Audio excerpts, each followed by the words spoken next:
குரு சந்திரன் சம்பந்தப்பட்ட குரு பார்வையில் சந்திரன் இருக்கிறது, குருவோட கேந்திரத்தில் இருக்கிறது, குருவோட சேர்ந்து இருக்கிறது, குரு 7ஆம் வீட்டில் சந்திரனும் சந்திரனுக்கு 7 குருவை சம்மந்தப்பட்டது. இப்படி நீங்கள் பார்த்தீங்கன்னா குரு சந்திரன் சேர்ந்துருக்கு, செவ்வாய் சந்திரன் சேர்ந்துருக்கு. இது வந்து சந்திரன் செவ்வாய் சேர்ந்தோட உங்களுக்கு வந்து ஒரு யோகத்தை கொடுத்துச்சு அப்படின்னு ஒரு ஜோதிடமும் வாழ்க்கையும் ஒன்றோட ஒன்று தொடர்புடையது. இங்கே நல்ல நேரம் கெட்ட நேரம் இங்கே எல்லாருக்கும் இருக்குது. இங்கே நல்ல நேரம் கெட்ட நேரங்கிறது எல்லாருக்கும் உணர்த்துறதுக்கு இந்த ஜாதகம் பயன்படுது. குரு மங்கள யோகம் பேர்லேயே குருமங்கலம்னு வந்திருக்கு. இது என்ன மாதிரி பலன்களை தரும்? நல்லது பண்ணுமா? குரு சந்திரன் செவ்வாய் சேர்றாங்கல்ல சார், இது வந்து குரு மங்கள யோகம்னு சொல்லிட்டு, இது குருச்சந்திர யோகமாவது நமக்கு சொல்லிட்டீங்க, அது எவ்வளோ அழகாக வேலை செய்யுதுன்னு. இந்த குரு மங்கள யோகம் பேர்லேயே குருமங்கலம்னு வந்திருக்கு. இது என்ன மாதிரி பலன்களை தரும்? நல்லது பண்ணுமா? பொதுவாகவே பேருக்கு ஏற்ற மாதிரி இது குருச்சந்திர யோகமோ குருமங்கள யோகமோ பேரளவில் செய்யுதானே செய்யுது, அவ்வளோதான் வச்சுக்கலாம், அவ்வளோதான். இதனால் என்னென்னா இப்போ நீங்கள் 12 லக்கணம் இல்லாமல் நீங்கள் சொல்கிறது அப்படியே உங்களுக்கு பொண்ணு பொருள் நகை நட்டு வீடு வண்டி வாகனம் சொத்து சுகம் பேர் புகழ் எல்லாம் சேர்த்து எல்லாம் கொடுக்குற மாதிரி கொடுக்கும், அவ்வளோதான். அது நேரம் வரும்போது தான் கொடுக்கும். உங்களுக்கு ஒரு 40 வயசு வரும்போது தான் அந்த விஷயம் நடந்துச்சுன்னா, ஆமாம் எனக்கு குரு செவ்வாய் சம்மந்தப்பட்ட குருமங்கள யோகம் இருக்குது, அதோட தான் நடந்துச்சு. ஏன் 30 வயசுல ஏன் நடக்கல? இப்போ என்னென்னா அதே காரணம் தான். நான் மறுபடியும் என்ன சொன்னேன்னா, லக்கண நட்சத்திர புள்ளி உதாரணம் மிருகசீரிஷ நட்சத்திரமும் சித்திரை நட்சத்திரம் அவிட்ட நட்சத்திரம் போய் குரு செவ்வாய் சம்மந்தப்பட்டு வந்துச்சுன்னா அந்த காலத்தில் ஒரு வீடு இடம் வாங்குவீங்க, அவ்வளோதான். அது உங்கள் ஜாதகத்திலே தான் இருக்குது. நீ அது குருவும் வந்து பிறந்ததுலேருந்து 2 கிரகம் சேர்ந்து தானே இருக்குது. கண்டிப்பாக. ஆனால் இந்த மிருகசீரிஷ நட்சத்திரம் இப்போ தானே வந்துச்சு. மிருகசீரிஷ நட்சத்திரம் இப்போ தான் வருது. அப்போ மிருகசீரிஷ சித்திரை அவிட்ட நட்சத்திரம் வரும்போது நீங்கள் இப்படி பார்த்துங்க அப்படிங்கிறதான் இந்த விஷயமே தவிர, பொதுவாக வீடு வண்டி வாகனம் சொத்து சுகம் பேர் புகழ் பணம் நல்வாகம் நல்லது கெட்டது வேலை வெளிநாடு வெளியூர் எதிர்பார்த்த விஷயங்கள் நல்ல யோகத்தை கொடுக்குமானே யோகத்தை கொடுக்கும். ஆனால் அந்த நேரம் வரும்போது தான் அது நடக்கும். சும்மா வந்து வாழ்க்கை முழுக்கவே குருமங்கள யோகம் இருக்குது. நான் அதை தான் சொல்வேன். அந்த கிரக வேல்யூன்னு சொல்லி ஒன்று பதிவு பண்ணும்போது செவ்வாய் நல்லா இருந்துச்சுன்னா எங்கேயும் எவனோட சொத்து இவர் அனுப்பிச்சிக்கிட்டு இருப்பார். கண்டிப்பாக அது வாடகைக்கோ தர வாடகையாக இருக்கும், இல்லை பில்டிங்கை இவர்கிட்ட கொடுத்துட்டு போயிருப்பார், இல்லை பார்த்தீங்கன்னா வயலை சாகுபடி பண்ணுங்கன்னு கொடுத்துட்டு போயிருப்பார். அந்த மாதிரி யோகங்கள் வந்து இந்த மிருகசீரிஷ நட்சத்திரத்துக்கு இருக்கானே இருக்குது. மிருகசீரிஷ நட்சத்திரத்துக்கு உண்மையிலேயே ஆச்சரியமாக இருக்கும். நீங்கள் மிருகசீரிஷ நட்சத்திரம் வந்து செவ்வாய் மிருகசீரிஷ நட்சத்திரம் ரிஷபத்தில் இது வேலை செய்யுமா இல்லை மிதுனத்தில் வேலை செய்யும்? ரிஷபத்தில் வேலை செய்யாது. அது பெரிய ஆச்சரியமாக இருக்கும். ரிஷபத்தில் கூட மிருகசீரிஷ நட்சத்திரத்தும் பெரிய வித்தியாசம். இது நம்ம என்னென்னா இது கணக்கு பண்ணும்போது இவங்களுக்கு புரியணுமேனு மிருகசீரிஷம்னு சொல்லி வச்சுருக்காங்களே தவிர மிருகசீரிஷம் 1, 2 தன்மைகள் டோட்டலாக வேறு இருக்கும். மிருகசீரிஷம் 3, 4 தன்மைகள் டோட்டலாக வேறு இருக்கும்.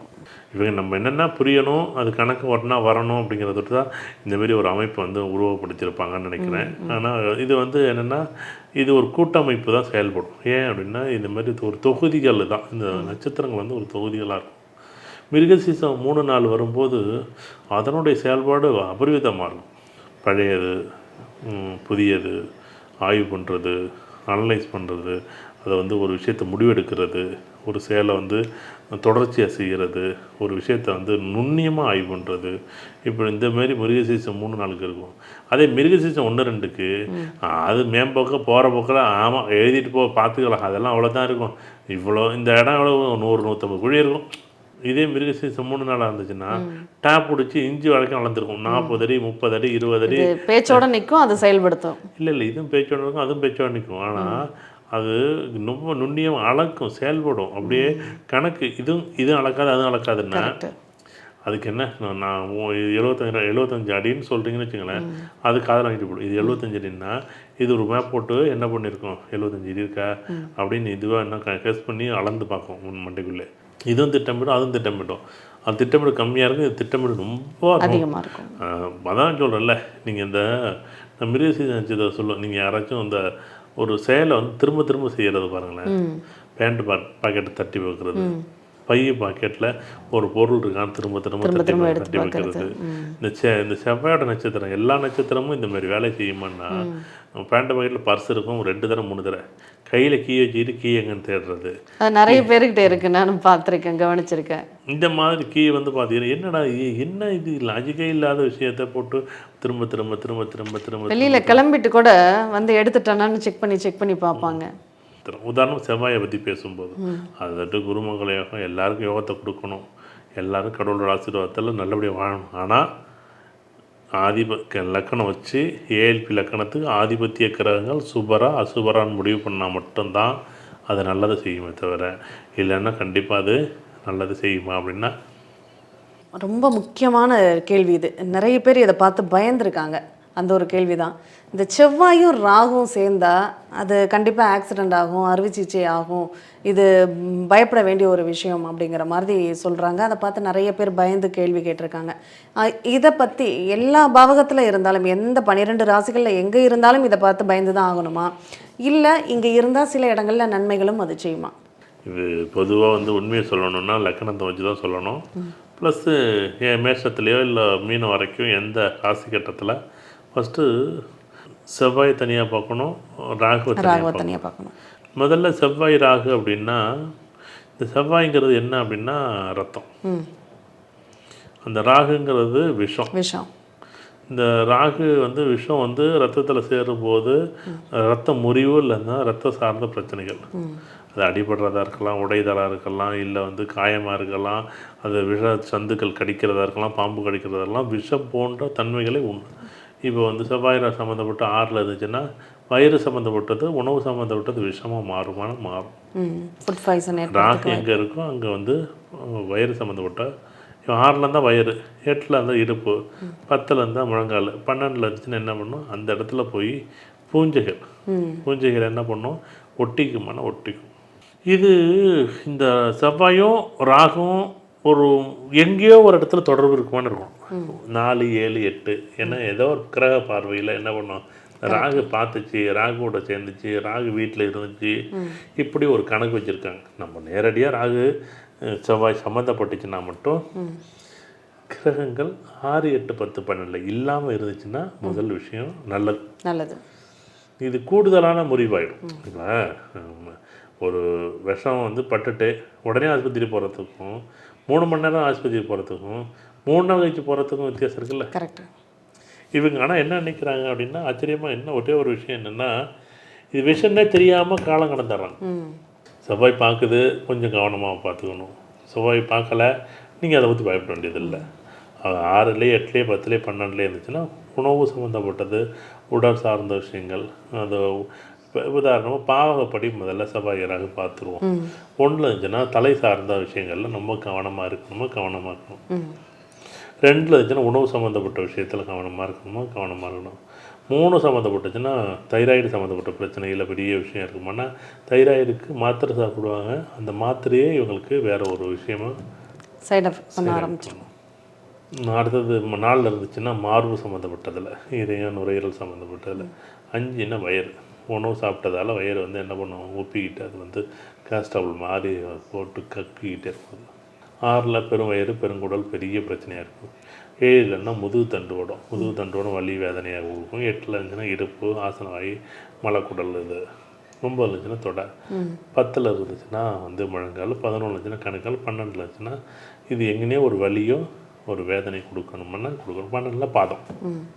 இந்த 12 கட்டத்தில் உங்களுக்கு எங்கே இருக்குது அப்படின்னு பார்க்கணும். இப்போ ஏஎல்பி லக்கணம் தெரிஞ்சிச்சுன்னா உங்களுக்கு ஈஸி. கரெக்ட்.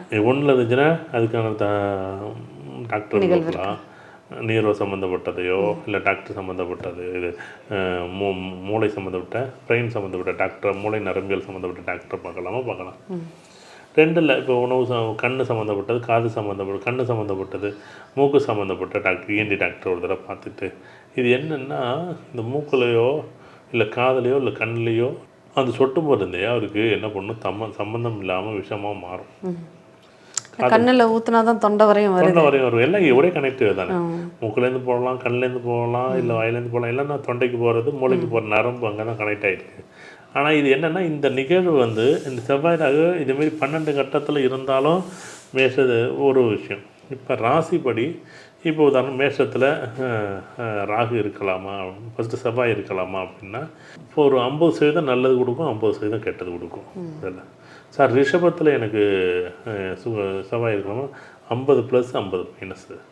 அதே மிதனத்தில் செவ்வாய் இருக்கலாமா அப்படின்னா பரவாயில்லைங்க, ஒரு 75, ஒரு 50க்கு 50 அதுவும் நல்லது, 50 கெட்டது. கடகத்தில் வந்து பார்த்தீங்க அப்படின்னா கண்டிப்பாக வந்து ரொம்ப கவனமாக இருக்க வேண்டிய கடகம். ஆனால் பரவாயில்ல, ஒரு 50க்கு நல்லது, 50 நல்லது. இப்போ சிம்மத்தில் வந்து இப்போ வந்து உதாரணமாக வந்து இப்போ நல்லா இருக்கு அப்படின்னா நல்லா இருக்குது சிம்மம். அடுத்தது கன்னியில் இருக்கலாம்னா கன்னியில் இருக்கவே கூடாது கன்னி. இப்போ உதாரணமாக வந்து துலா லக்கணத்தில் இருக்கலாமா அப்படின்னா பரவாயில்லைங்க. இப்போ துலா லக்கண செவ்வாய் இருக்கலாமா, இருக்கலாம். அடுத்தது வந்து பார்த்திங்கன்னா விருச்சிக லக்கணம் அதுவும் கொஞ்சம் பரவாயில்லைங்க அப்படின்னு சொல்லலாம். இப்போ தனுசு லக்கணத்துக்கு அப்பா கொஞ்சம் சப்போர்ட் பண்ணுவோம். அடுத்தது வந்து பார்த்திங்கன்னா மகர லக்கணத்தில் நல்லா இருக்கும் அப்படின்னு பார்த்தீங்கன்னா ஓகே பரவாயில்ல அப்படின்னு சொல்லலாம். மகர லக்கணத்து 50 நல்லது 50 கெட்டதாக தான் இருக்கும். இது என்ன பண்ணும், இது 12 கட்டத்துலேயும் இந்த செவ்வாய்க்கு மட்டும் ஒரு அதிகாரமான ஒரு ஆட்சி இருக்குது. 50 நல்லது 50 கெட்டது, நீ என்னவா முடிவெடுக்கிறியோ. இது நம்ம அணுக்கள் எப்படி வந்து வேலை செய்யுதோ அதே மாதிரி தான் இந்த செவ்வாயோட வேலை எல்லாமே. இந்த அணுக்கள் வந்து ஒவ்வொரு நீங்கள் எண்ணம் போல் வாழ்க்கைன்னு இருக்குங்கள, அந்த எண்ணம் போல் வாழ்க்கைக்கு அதிபதியாக எண்ணம் போல் வாழ்க்கைன்னு ஒருத்தர் எழுதியிருந்தானே செவ்வாய் ஆதிக்கம் இருக்கு. சூப்பர்.